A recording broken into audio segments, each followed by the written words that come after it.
ও হরিচাঁদ, এখনো কইতাছি, আমার কথাটা ভাবনের চেষ্টা করো। আমি আমার ববুর বাড়ির থেকে এত দূরে কি করিয়া থাকতাম?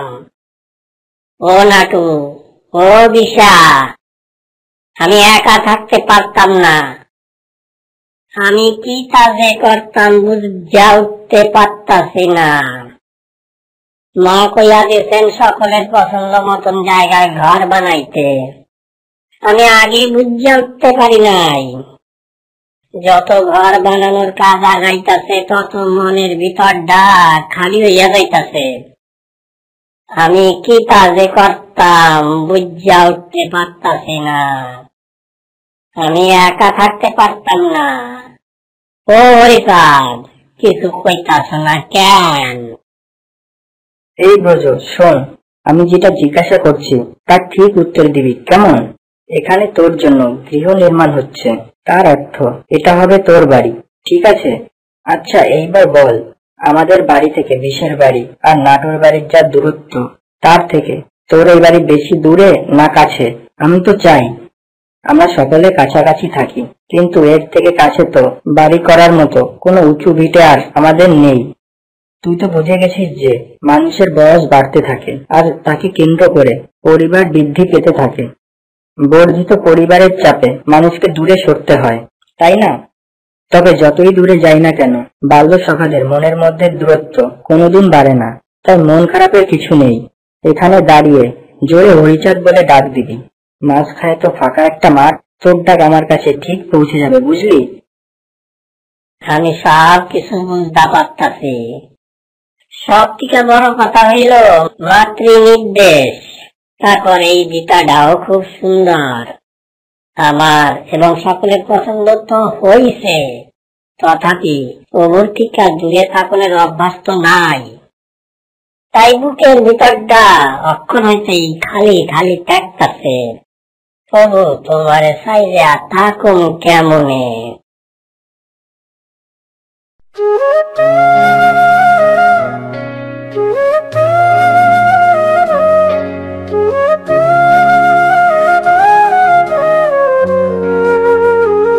ওরে ও ভাই, তোমরা পারিবে না বলিয়া করিতে শেষ আছে ঠাকুরের লীলা যত।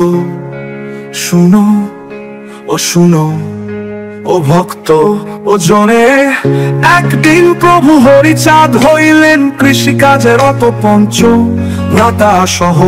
তখন ছিল ঠাকুরের সফলা নগরীতে বাস। ইতিমধ্যে ক্রমে ক্রমে ক্রমে ক্রমে চারিদিকে প্রভু হয়েছে এই ঈশ্বরাত্মক প্রকাশ। ওরে ও ভাই, তোমরা পারিবে না বলিয়া করিতে শেষ আছে ঠাকুরের লীলা যত। শুনো ও শুনো ও ভক্ত ও জনে, একদিন প্রভু হরিচাঁদ হইলেন কৃষিকাজের অত পঞ্চ ভ্রাতা সহ। তখন ছিল ঠাকুরের সফলা নগরীতে বাস। ইতিমধ্যে ক্রমে ক্রমে চারিদিকে প্রভু হয়েছে এই ঈশ্বরাত্মক প্রকাশ।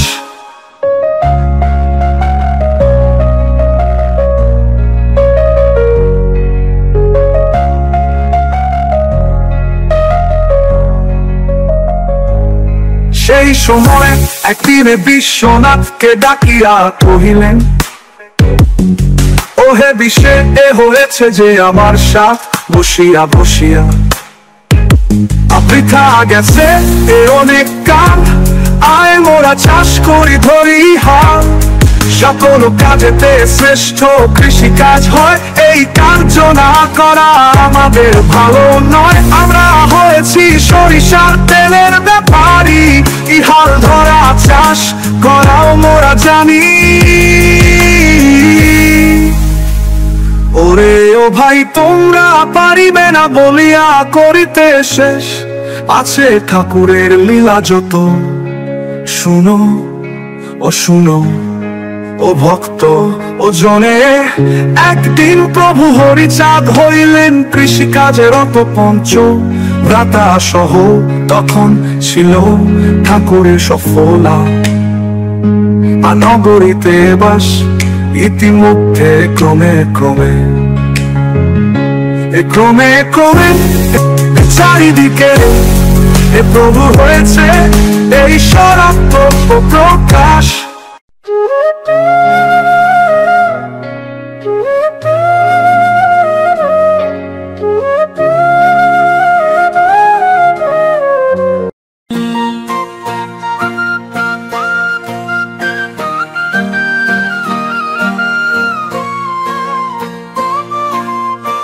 ও কৃষ্ণ, তুমি বের হওয়ার জন্য নিজেকে প্রস্তুত করে নিয়েছো দেখছি।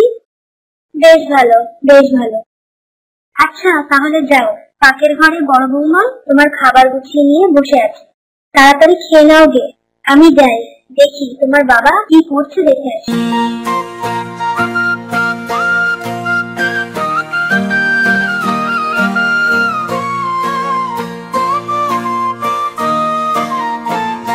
ও কৃষ্ণর বাবা, তোমার এত দেরি হচ্ছে কেন? এখান থেকে জিকাবাড়ির পথ তো একেবারে কম নয়। দুপুর হওয়ার আগে কন্যা দেখার পর্বটা সেখানে গিয়ে সারতে হবে, তারপর বিয়ের বিষয়ে কথাবার্তা বলবে। অনেক সময় লাগবে। এদিকে তো তোমার শরীরটা তেমন ভালো না, তাই সন্ধ্যার মধ্যে তোমাকে ফিরেও আসতে হবে, তাই না?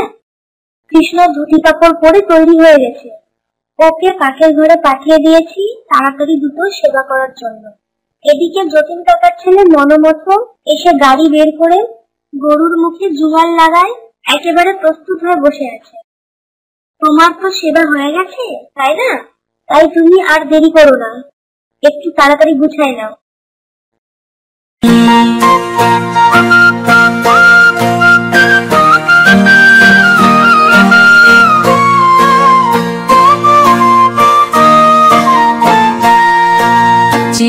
বাড়ির নিবাসী লোচন প্রামাণিক একমাত্র কন্যায়া, তাহারে ভালোবাসেন প্রাণাধিক বৈকুণ্ঠের লক্ষ্মী যিনি, সত্যে বেদবতী অম্বরীশ কন্যায়া, যিনি দাপরে শ্রীমতী।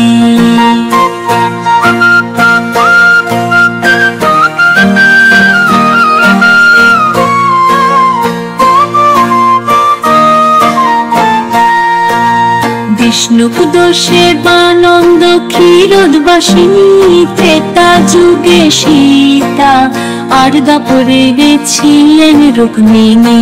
বিষ্ণু প্রিয়া নাম ধরে হলেন যে শ্রী গৌরাঙ্গ গিরিহিনী, একমাত্র কন্যায়া, তাহারে ভালোবাসেন প্রাণাধিক বৈকুণ্ঠের লক্ষ্মী যিনি, সত্যে বেদবতী অম্বরীশ কন্যায়া, যিনি দাপরে শ্রীমতী।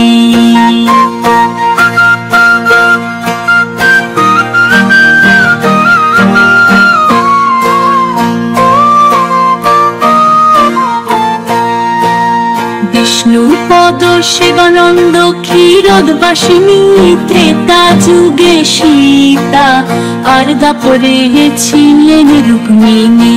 বিষ্ণু প্রিয়া নাম ধরে হলেন শ্রী গৌরাঙ্গ গিরিহিনী, কলিতে হয়েছেন যে তিনি লোচন নন্দিনী, যে কালে জন্মিল মাতা লোচনের ঘরে।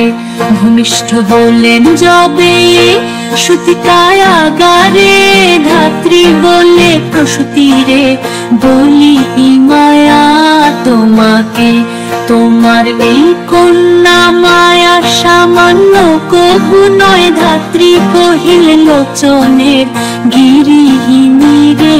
লোচন গিরিহিনী জানাইলেন লোচনের কাছে, শুনিয়া এই কথা লোচন হইলেন ভাবিয়া কুল, আমি মেয়ের যোগ্য বয়ার পাইব কোথায়? জিকা বাড়ি নিবাসী লোচন প্রামাণিক একমাত্র কন্যায়া, তার ভালোবাসেন প্রাণাধিক বৈকুণ্ঠের লক্ষ্মী যিনি সত্যে বেদবতী, অম্বরীশ কন্যায়া যিনি দাপরে শ্রীমতী।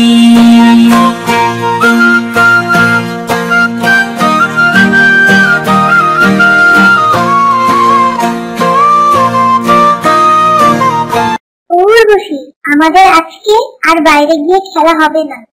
সেই যে সকালে স্নান সেরে আসার পর থেকে মা আমাকে এই ঘরে বসিয়ে রেখেছে, আর ভালো লাগছে না। আজ সকালে ফুল তুলতেও যেতে পারিনি। ওই শান্তি দিদি, আমি যেটুকু ফুল বাড়ি থেকে তুলে এনেছি তাতেও ফুলের দরকার হয়নি। ওই ফুল দিয়েই আর জ্যাঠামশাই পুজো সেরেছি। এই সখীরা, তোরা বাইরের দিকে একটু খেয়াল রাখবি। অতিথিরা কখন আসবে কি জানি? ও শান্তি দিদি, তুমি বলো কখন আসবে? আমি কি করে বলবো বল, কখন আসবে? বাবা তো ওদের অপেক্ষায় একবার গ্রামের রাস্তায় যাচ্ছে, আবার বাড়ির উঠোনে ফিরে আসছে। কবিরাজ জেঠু আর জেঠিমা দুজনেই সকাল থেকে বারান্দায় বসে অপেক্ষা করছে। আজ আমার মনের ভিতরে যে কি হচ্ছে তা কেবলমাত্র আমিই জানি। তোরা এই ঘরে আমার সঙ্গে আছিস, তাই একটু ভালো লাগছে। এই উর্বশী, আমার বিয়ে যে গ্রামে হচ্ছে, তোর বিয়েও যদি ওই গ্রামে হয় তাহলে কেমন হবে বলতো?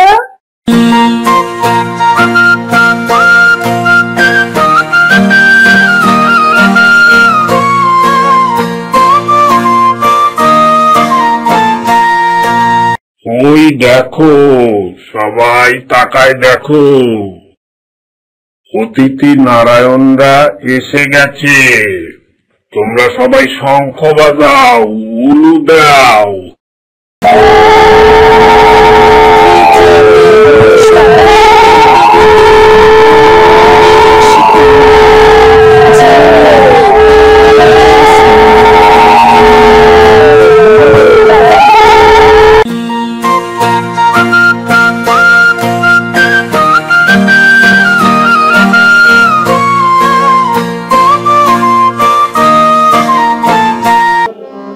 হরিচাঁদ আসল হরি পূর্ণানন্দ হরি